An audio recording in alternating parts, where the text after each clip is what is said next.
This is the Tristan Law Show. If it's your first time here, welcome. If you've been here before, welcome back. You know, I'm Tristan Law, Summertime Pro Wrestling. Today, I am your host. You know, I finally watched AEW Dynamite. Like I said, I was going to be an adult and I was going to watch AEW Dynamite. Thank you so much if you were still here. If you were here before, the hard part about being live is that, you know what? Anything can happen. But I finally decided to watch AEW Dynamite. And I feel like it was a reset. I normally don't watch AEW Dynamite. I normally don't. I normally try to watch AEW Dynamite. I sit through the first, like, maybe 15 minutes. I'm like, I just can't do it anymore. But because I made a commitment to you that I was going to be here live talking about AEW Dynamite, I did just that. So what I did was I made sure I watched it after the fact. Because what I wanted to do was give myself no excuse that there was no commercials. I wanted to be able to fast forward through everything I didn't like doing AEW Dynamite last night. And the only thing I didn't like was the commercials. Like I said, I don't watch it. For the first time in a long time, I sat there and I stomached the whole thing.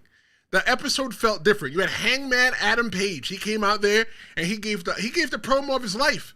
And then you had the Young Bucks. And the Young Bucks, they're not my cup of tea when it comes to wrestling.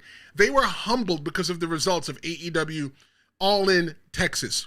MJF, he let us know that he's not just a villain. He's also the devil in disguise. And Toni Storm, she a little bit nasty girl out there. Girl, you nasty because she turned Shakespeare into thirst traps. It was all about the fallout from All In, but this is all about me watching AEW for the first time in a long time. But did this feel like a new season of AEW to you? Let's put that up as a poll. Because I know that a lot of us like polls, and when you are watching live, you know, does AEW feel like it's in a new season? Yes or no? That's all I want to know. Does AEW feel like it's in a new season? Yes or no? Go ahead and participate in the poll. Let me know what you think. I'll check back in with the poll. Whether you're watching live or on demand, feel free. No, I'm not telling you to feel free. I'm telling you to participate into the chat. I think that's what makes this special here, is because I'm giving all of you the opportunity to be a part of the show. We got things like, where did I put that? We got the promo hotline. I want you to be a part of the show. No other show on YouTube gives you the opportunity where you can be a part of the promo hotline. You like something? You hate something? 973-826-0101. That's the promo hotline. And you know what I might do? Because we're a little bit behind schedule today, and because everything messed up, if you call that number today and leave a promo, don't make it too long. Let me know your name, where you're calling from. I might play it on the show. Only if it's fire. Only if it's fire. But we're talking about AEW. Try to keep it on track today. So Hangman Adam Page, he comes out, and he wants to thank everybody. He wants to thank everybody, even Swerve.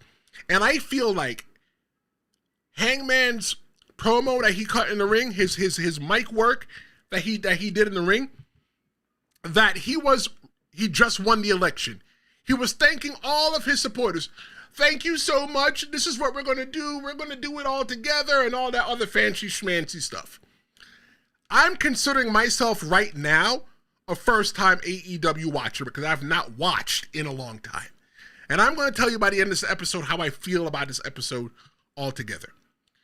I feel that Hangman Adam Page was the perfect person to bring on to AEW Dynamite because of him, I got a little bit of, all right, cool. You know what? It's a cool little promo that I'm going to stick around to see what's going on. And his promo is like the first promo that I guess sucked me in for the night. But I felt like Adam Cole, he's a true locker room leader in front of the camera. He's the guy that they're putting AEW on the back right now. He's going to run with it. I don't see any issue with that, right? I am not opposed to Hangman Page's or Adam Page's style of wrestling because there's a lot in AEW that I'm still just not a fan of. And maybe I'm just not a fan of it because of I've been watching WWE for so long, right? Because I saw some of the clips from All In. I saw when they did that whole super kick thing and stuff like that. They kick each other in the face, they drop each other on the head, and they stand up and they shake hands and they hug. To me, that's not wrestling. That's not the wrestling that I grew up on. I grew up on storytelling wrestling. I grew up on people like Triple H, people like The Undertaker, Stone Cold Steve Austin, Bret Hart, Shawn Michaels telling stories in the ring and utilizing their bodies to do that. But when I look at it in the grand scheme of things as well, too, you know what? AEW is different, and I respect that. AEW is different for the fact that they are catering to a different style of pro wrestling fan. The people that are not satisfied with WWE anymore, that felt like WWE was not giving them the best quality that they should be getting. And I think 100% that's what AEW was. So was this a character moment, or was this just a really nice promo? I think for Adam Page, it's a little bit of both. But while Hangman stood tall, the Bucks, they're falling real fast, storyline-wise, and not just in the ring. So, as I always say, the Young Bucks, they are not my style of wrestling. If they were in WWE, I'm sure they'd not be allowed to toss around 10,000 super kicks inside the match. I'm not hating on that. If you like AEW and if you find that to be appealing, you know what? Look, I am only one voice. Don't let me try to convince you not to watch AEW, but this is not what we're doing here. That's not what I'm doing. I would never convince you not to watch pro wrestling because this is our universal language. This is what keeps us together here. I love the fact, though, that the EVPs, the former EVPs, Matt and Nick Jackson, so I got the name right, that they're now jabronis. They are now enhancement talent. At least that's what it makes them feel like. They don't have music anymore. They don't have pyro. But you know what? I'm not a fan of their wrestling. But Don Callis comes out and makes the pitch to them and tries to get them to join the dark side. The question is this AEW's next uneasy alliance? If I was the Young Bucks, I would get on with Don Callis right away because right now they ain't getting no love. And you know they ain't no love if all the homeboys can't get none, and they're not getting none. They're not getting none at all. So what the Young Bucks need to do is figure it out with Don Callis and join the party. But I'm telling you this, the Young Bucks, they need something like AEW to survive. Because I don't think that they would survive elsewhere. The amount of super kicks that they throw around, it just, look, think about it like this, right? We know what pro wrestling is. We know that pro wrestling is predetermined. But can you really, I'm asking you as an AEW fan, can you really suspend disbelief and understand that a guy gets kicked in the face, he kicks another guy in the face, he kicks the guy back in the face, and he kicks him back in the face, he ducks the clothesline, takes the boot to the gut, he drops him on the head, the other guy pops up, kicks him in the gut, drops him on the head, and they stand up and everybody claps. To me, that's not even like close to being real. To me, I feel like you're insulting my intelligence. And that's how I feel sometimes when I watch AEW. But do you think the Young Bucks are being punished in the story for backstage politics? I'll tell you this. Nah, I don't believe that. I personally don't believe that. I feel like it's just a part of the storyline. The Young Bucks are not liked right now, so what else way can you not like them by making everybody turn against them? You know, Renee Paquette, she don't show him no love. The ring announcer, forgot his name. Remember, I don't watch AEW often. But he's not showing them any love. But do they join Don Callis? Do they become bigger heels or just survivors? I think right now that they need to survive, and what they need to do is they need to join Don Callis. They need to. Because right now, ain't nothing else really surviving with them. They need to get it together. The channel is growing. The channel is growing really fast. Yesterday, I was on my friend's YouTube channel, Dave Knows Wrestling. Shout out to him for giving me the opportunity to go in there and talk with him. We just went in there and we just argued. I just loved it. And we got a couple of followers from there yesterday, so I'm appreciating all the new names and faces that are here, but we're growing. Hit that subscribe button. So one of my favorite wrestlers in AEW, MJF, him and his crew, I don't care what nobody tells me, the Hurt Business, they hurt people, what is it, the Hurt Business, the Hurt Syndicate, the Hurt Syndicate. You can tell I don't watch AEW. It's showing. I'm trying. I sat through a whole entire episode yesterday. But MJF and the crew, they're rising. And they've got Hangman on their sites.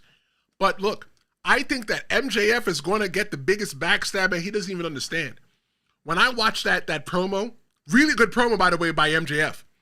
You watch that promo with MJF, and you see the way that Bobby Lashley's looking at him in the background. Bobby Lashley's like, I would rather take the title off of you than anybody else, because you know what? They see him as, I'm going to say it, I think they see MJF as a Vic. He's a victim. So what they're going to do is they're going to take advantage of MJF. They're going to exploit him. They're going to use him for what they do, bring the AEW World Championship home, and Bobby Lashley's going to take it right off of him. That's just what I see. MJF says that Hangman Page, his piece is temporary. I am your depression. But only if MJF only understood that his piece is temporary. You had to beg and prove yourself to get into a group. And now that you're in a group, you got them two guys back there watching you. They're waiting to eat MJF's food. MJF is going to get his food ate, and he doesn't even notice that. You're trying to tell me that MJF, that he watches, AEW, that he's on AEW, but he doesn't go home and watch it on television? That's the crazy thing about pro wrestling, right? We always watch pro wrestling, and we always assume that it's happening right now. Right now. So in the world of pro wrestling, does the TV show not exist? Because when you see underhand things happening in the back, does that wrestler not go home and watch that episode of AEW or Raw or SmackDown or AEW Collision just to see what happened? They don't. They don't. So, but the hurt for Syndicate, though, with Bobby Lashley, Shelton Benjamin, who just had a birthday yesterday, I think he just turned 50. Like, golly, black really don't crack unless you smoke it. So, and MVP is their manager, and it feels like they're invincible. If you ask me, I think they're invincible. I personally think that they are the best team in AEW. That's in front of Jon Moxley and his crew. That's in front of Samoa Joe's crew. That's in front of all of them. I think that they are the best team. Look, they say always bet on black, baby. MVP is telling all the tag teams to step up. Look, I feel that Shelton Benjamin and Bobby Lashley, they're heads and shoulders over many of the other teams over there in AEW. Like, they've teamed together longer. They've been at the highest point possible in pro wrestling. Admit it if you want or if you don't. Tell me what you think. You're watching this live right now. Tell me what you think. Whether you're an AEW fan or not, do you feel that AEW is the number one pro wrestling company on the planet? And I'm not talking about, Midwest pro wrestling, and I'm talking about WWE, AEW, TNA, and and NWA. Who's the number one? I think it's WWE. So I'm saying that to say, and let me know in the comments, I'm saying that to say that I feel that Bobby Lashley and Shelton Benjamin, they're at a much higher scale competition-wise, and there's a lot of people in there who can't see them. I didn't steal that from John Cena. But they can't see them because of the pedigree that they bring to the wrestling. Don't forget that the promo hotline is still live. 973-826-0101. If you leave a message there today, I'm going to, and it's good. Make sure it's good. I don't want no bum messages. Make sure that you leave me a good message. If you leave me a good message, I'm going to play it. I'm going to play it, and I'm going to see how it is, and we're going to talk about it. Can you do that today? 973-826-0101. Complain about anything or praise anything in pro wrestling. Be a part of the show. I'm leaving that open for you. So did this promo elevate the Hurt Syndicate, or was it all MJF? It was all MJF, if you ask me. I think that was the moment where MJF decided he was going to put himself over. That's fine. That's fine, right? Because you know what? At the end of the day, MJF is still MJF. He's still self-centered. He's still egotistical, and it's all about him. It's MJF's world, and we all just live in it. The Hurt Syndicate, maybe they saw that. Maybe that's what they saw last night. Maybe they're just saying, you know what? We'll let the kid do what he does. But what we're going to do is let the kid bury himself. I don't know. Does MJF beating Hangman clean actually happen, or is that debate? I think MJF actually has to do this by himself. I don't think that they're going to give him the help that he needs, because you know what? He might be there, but MJF doesn't fit in. There's something about MJF the way he doesn't fit in, and I just can't put my finger in it. If you can figure out what it is, let me know. Let me know in the chat. Let me know in the comments. But there's another threat coming for gold. She got that little clipboard with the match thing on it. She got it. I'm talking about Athena. Toni Storm versus Athena. I think this might be AEW's best woman storyline yet. Like, I keep up with it. I remember watching the first year of AEW, and it's like, all right, cool, we're doing fun things for the women, but I felt like it just wasn't happening. And I feel like Toni Storm, she's in a renaissance right now. Like, Toni Storm,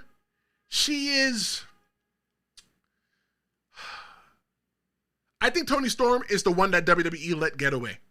Should have never let her get away. And now that she gets away, she reminds everybody every single time that, you know what, she's just that damn good. Her character, her gimmick, maybe WWE didn't see anything inside of her, but that character and that whole entire gimmick that Toni Storm brings to the table, I think that's amazing. I love it. And then you got Athena. Honestly, I don't understand why they have the ROH people in there with AEW. Like, is ROH a different show? Or is it a different wrestling company altogether? Isn't it like Raw and SmackDown? Like, I don't understand. I'm trying to understand because I know that I am new to AEW. I'm saying that I'm new. I never watched it before. And I'm giving myself the opportunity. But her monologue was insane. Her promo was insane. And did she really take her face, doing All in Texas, and put her face on the nether regions of Mercedes Moné? Look, straight up.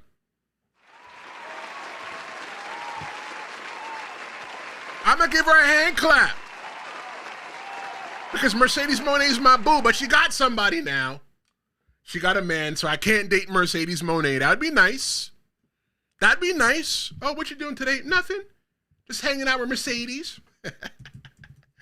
Yeah, that would be a thing.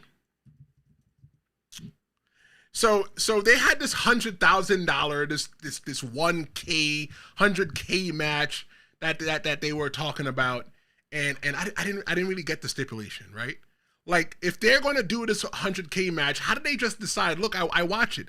How did they just decide who was able to come in and participate and get the 100K? I don't know.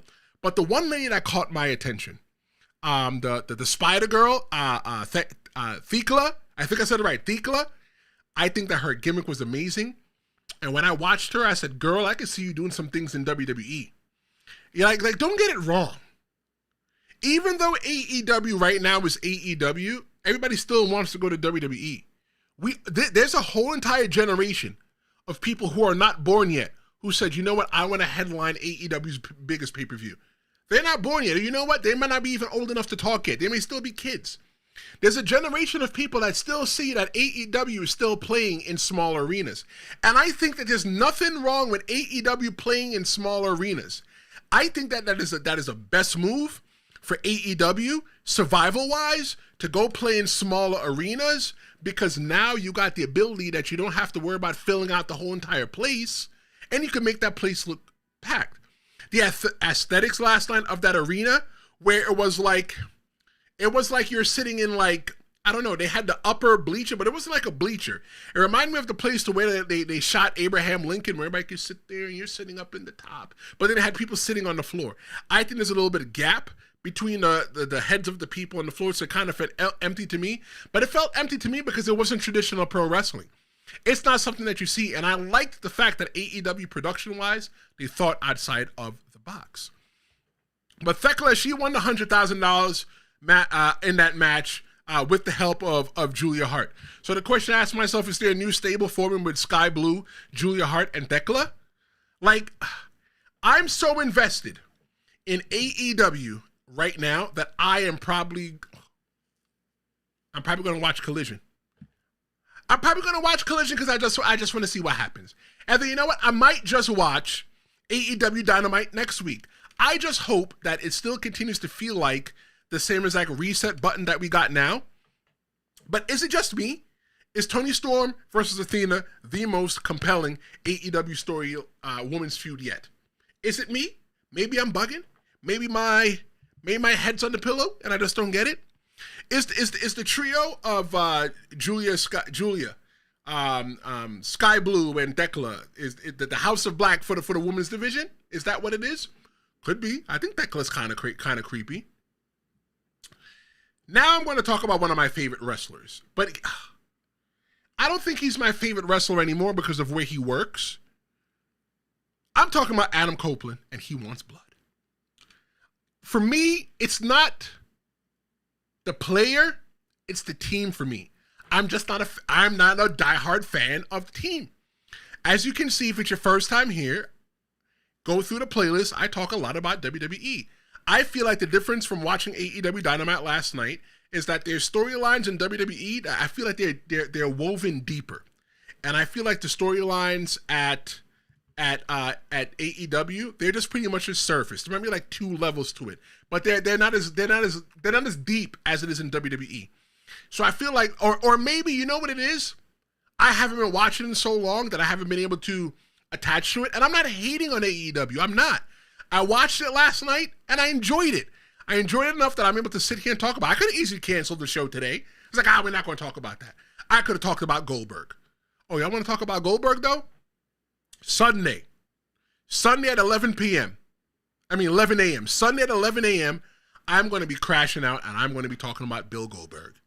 Because you know, big match, big head Goldberg is, I don't want to say it. I'm trying to keep the toothpaste in the tube. Make sure you check in on Sunday at 11 a.m. I'm going to have my good friend of the show, Cheyenne Ortiz, is going to be joining me again. You guys liked him, so he'll be back, and we're going to be talking about it. Maybe he'll agree with me this time.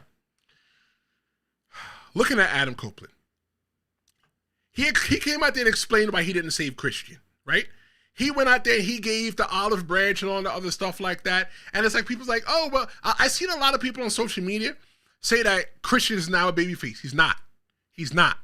Christian is not a babyface because Adam Copeland, Edge, because Edge came out there to help him. What I think has happened is that Christian, he's on the path to redemption. And once he gets on the path to redemption, it's going to boil over, and that's where Christian's going to have to make a decision. Is he going to help his friend, or is he going to let his friends survive? I can't wait to see a TLC match between FTR and Cope and Christian. Are they want to call him Cope and Christian? I like that. Instead of Edge and Christian, Cope and Christian? Cope and Christian. Huh, I like that. You know, Adam Copeland, he reveals that FTR, he reveals their plans, you know, from years ago. Yeah, that's nice. That's all nice and everything like that. But it's just like, Stokely, he's such a Paul Heyman-esque character, to where it's just like, you're just so slimy. He came out there and wanted to say, well, you can't touch FTR. Because if you touch FTR, you're fired. Well, you know what? He's definitely not Paul Heyman because he didn't think it through all the way. Because who says that that Stokely couldn't be touched? And the security ran off. And he wore orange. You can't wear orange in AEW. That's Taz's gimmick. What are you trying to do? Steal his gimmick? Whatever. Did I enjoy the segment? I don't know if I enjoyed that segment that much. It's not Edge. I love Edge. All my favorite wrestlers when I was wrestling, Edge, Triple H, and Randy Orton. Those are my 3 favorite that I modeled myself after was in the ring. Maybe I need to watch a little bit more to see if I can get invested in Cope. But you know what? Cope just came back. So maybe me and Cope, we can have a relationship together. Maybe I can learn to love Cope again. Like Mercedes Moné, I loved her when she was Sasha Banks. I love the boss. Maybe I got to watch a little bit more to see what's going on. I don't know. But Adam Copeland, did this promo feel real to you? Even though I wasn't a fan of the promo, I felt like the segment, I felt like the promo was definitely 100% real. I felt like it definitely had some legs on it. And AEW, they're out there giving FTR this level of protection. Why is it that they're out there giving FTR this level of protection? If FTR can't be in the heat, get the hell out of the kitchen. That's it. Just get out. Speaking of grudges, Mark Briscoe.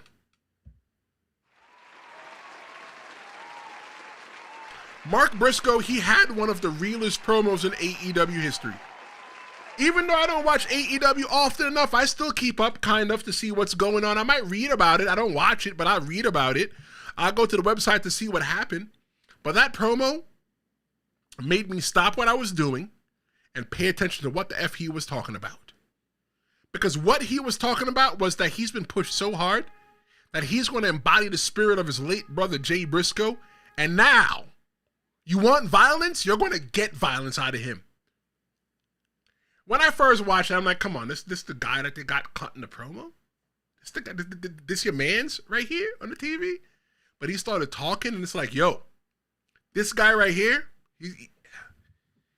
I think he's got a real big future in AEW. I feel that it was very tragic that his brother passed away and they never got the opportunity to become AEW World Tag Team Champions. But you know what? Tomorrow's not promised. And I'm glad that Mark Briscoe, that he can still embody the spirit of his brother and still move forward and make a living for himself. It's tragic. I can never imagine my brother, him being my co-host forever. Or even Cheyenne. I'm trying to make Cheyenne Ortiz a regular co-host. I want him to come on regular. And then I want a woman.